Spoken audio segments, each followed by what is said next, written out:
Hello, j'espère que vous allez bien. Aujourd'hui, même concept que pour les vidéos précédentes, je vous embarque dans une petite session sketching où on va dessiner des corgis. J'en reparlerai plus tard, mais franchement, ils sont hyper cool à dessiner. Et en parallèle, je vous embarque dans une petite session papotage. Aujourd'hui, j'avais envie de parler de rêve. En fait, j'avais demandé la semaine dernière sur Instagram, j'avais fait une petite FAQ et il y a Valérie de Bloomidé qui m'avait envoyé une trop bonne question et une question où je me dis on est obligé d'y répondre de manière extensive. Je sais pas si ça se dit. Donc cette question c'était quels sont tes prochains rêves ? J'ai envie de vous partager mes rêves d'un point de vue pro. Je parlerai pas de ma vie perso, je parlerai plus d'un point de vue pro en tant que créative et illustratrice. Et en parallèle, moi ça m'intéresserait trop de savoir à votre tour quels sont vos rêves en tant que créatif, vos dream projects, vos envies, parce que je sais que de revenir à ces sujets-là, ça peut vachement nous guider. Aujourd'hui, en tant qu'illustratrice, principalement, je fais des commandes à destination d'entrepreneurs, d'entreprises, que ça soit pour des projets dans le cadre de branding d'univers de marque ou pour des projets annexes, typiquement comme une couverture de podcast ou pour un événement spécifique. Et donc, je me souhaite de continuer ce type de projet qui me galvanise. Mais au-delà des commandes aussi, j'aimerais bien, ça fait un moment que j'ai envie de vendre certaines de mes illustrations que j'aime particulièrement. Et je sais pas pourquoi, je le faisais pas. Je pense que il y a ce côté qui est, c'est plus facile de travailler pour les autres, entre guillemets, que parfois pour soi-même où t'as pas de personne qui t'attend au tournant et puis du coup tu te retrouves un peu seul face à potentiellement des freins. Et là finalement, enfin, je me suis lancée parce que du coup j'ai fait imprimer 3 de mes illustrations pour faire ça un peu dans un format carte postale A6. Donc j'ai réalisé des prints avec mes illustrations. Je pense qu'un de mes freins aussi c'était que dernièrement j'ai énormément plus dessiné de manière traditionnelle et pour de l'impression clairement on se rajoute un gros frein quand des frictions, mais c'est peut-être juste des frictions au début quand on souhaite faire des prints à partir d'illustrations traditionnelles. Il y a forcément cette phase où du coup il faut cleaner son illustration pour après en faire une illustration qui puisse être facilement imprimée en bonne qualité. Donc ça rajoute des étapes. Alors que quand on commence directement en digital, forcément cette étape elle n'existe pas. Les couleurs elles sont déjà ok. L'illustration est propre, il n'y a pas besoin de la nettoyer. Donc je pense qu'il y avait cette raison aussi que j'avais plus envie d'imprimer mes illustrations traditionnelles et j'ai également du coup imprimé parce que du coup dans les 3 cas il y a la fameuse vache dont je vous parlais dans la précédente vidéo qui a buzzé. Donc cette petite vache écossaise bien fluffy. Et il y aura aussi un renard que j'avais particulièrement aimé. Et la 3e, du coup, c'est une petite maison qui est dans la montagne. Et je trouve que ces 3 illustrations, en plus, elles fonctionnaient bien ensemble parce que j'ai utilisé les mêmes nuances. Donc on est dans des nuances de bleu-violet, de bleu ciel aussi, et de rose, plus rose et rouge pour les renards. Je sais que dernièrement, j'aime beaucoup, et en fait c'était quelque chose qui m'avait toujours attirée, j'aime beaucoup dessiner en monochrome avec une couleur dominante. Je vous en parlais déjà dans la première vidéo sur tout ce qui est carnet de croquis. Et j'aime bien avoir travaillé en monochrome et parfois du coup avoir une nuance qui va ressortir plus qu'une autre. Donc typiquement sur la maison, il y a une ombre qui est plus ou moins en rose et du coup ça attire l'œil versus tout le reste de l'illustration qui est plutôt dans des bleus violets. Et donc il y aura ces 3 cartes et aussi j'ai commandé la vache Highland écossaise en stickers ainsi que le renard. Et j'ai trop hâte parce que ça faisait longtemps que je voulais aussi imprimer en stickers mes illustrations traditionnelles. Donc j'ai trop hâte de les recevoir. Normalement, elles devraient arriver soit en fin de cette semaine ou la semaine prochaine. Dès que je les reçois, je devrais mettre tout ça en ligne. Et ça peut paraître un peu bête parce que c'est en soi pas un événement majeur, mais pour moi c'est un gros step. Justement, c'est ce que je vous disais. Aujourd'hui, j'avais plus tendance à faire des commandes, illustrations sur mesure. Et là, du coup, c'est un step où je vends mes propres illustrations qui ne sont pas dans le cadre de commandes.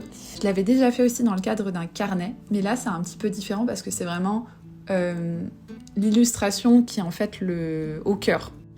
Et ce que je retiens de cette histoire, c'est que parfois, en fait, et moi je sais que c'est quelque chose que maintenant j'essaie de me répéter assez régulièrement, il faut juste arrêter de se poser des questions.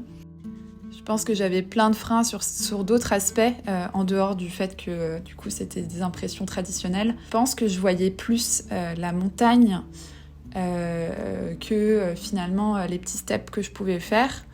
Et là du coup je commence entre guillemets petit parce qu'on parle de 3 cartes et 2 stickers. C'est pas comme des personnes qui lancent des collections avec 50 produits. Et ce que je voulais dire aussi, c'est que finalement, quand on a commencé à gravir la montagne, elle nous paraît plus petite et en fait, tout coule de source. Et ce qu'il faut se rappeler aussi, c'est surtout quand c'est des choses qu'on fait pour la première fois, la montagne, elle est tout de suite plus grande que quand on va le faire une deuxième fois. Peut-être qu'après cette première collection, je ferai d'autres choses. Tout me semblera plus fluide parce que je l'ai déjà fait. Et voilà, faut prendre un peu les problèmes comme ils viennent, un par un, étape par étape. Et ne pas regarder seulement la grosse montagne qui nous attend.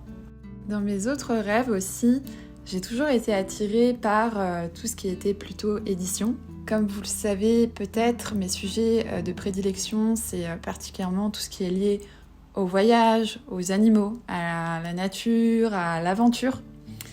Et j'adorerais pouvoir illustrer un livre autour de ces sujets-là. J'adorerais pouvoir illustrer un livre où il y a plein d'animaux à dessiner et plein de nature. Franchement, ça serait ouf. Après, quel projet exactement aujourd'hui, je ne saurais vous dire.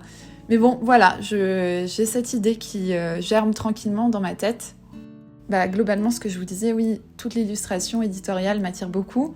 Et je sais que tout ce qui est dans les magazines aussi m'attire. Mais après, comment ça pourrait s'y prêter par rapport à ce que je dessine et par rapport à mon style ? Aujourd'hui, j'ai pas trop l'idée.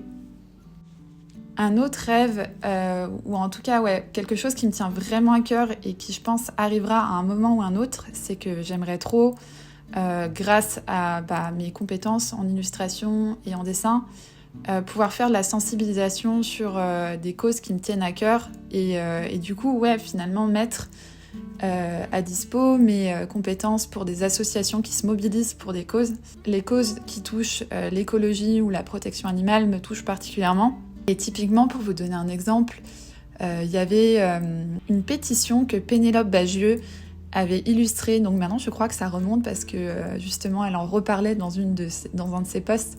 Ça date d'il y a 10 ans. Elle avait illustré une pétition contre la pêche électrique. Et je sais que le pouvoir d'avoir illustré du coup des faits scientifiques et d'avoir plutôt raconté aussi sous l'angle d'une histoire, cette pétition, elle avait circulé x10, x 1000 grâce au dessin de Pénélope Bagieux. Et je trouve ça hyper fort de pouvoir du coup utiliser le dessin pour amplifier finalement des messages très importants et davantage toucher le cœur des gens, parce que c'est vrai que quand on parle seulement de chiffres, c'est peut-être un peu compliqué de se projeter, alors qu'une image et une histoire bien pensée, ça peut faire de grosses vagues.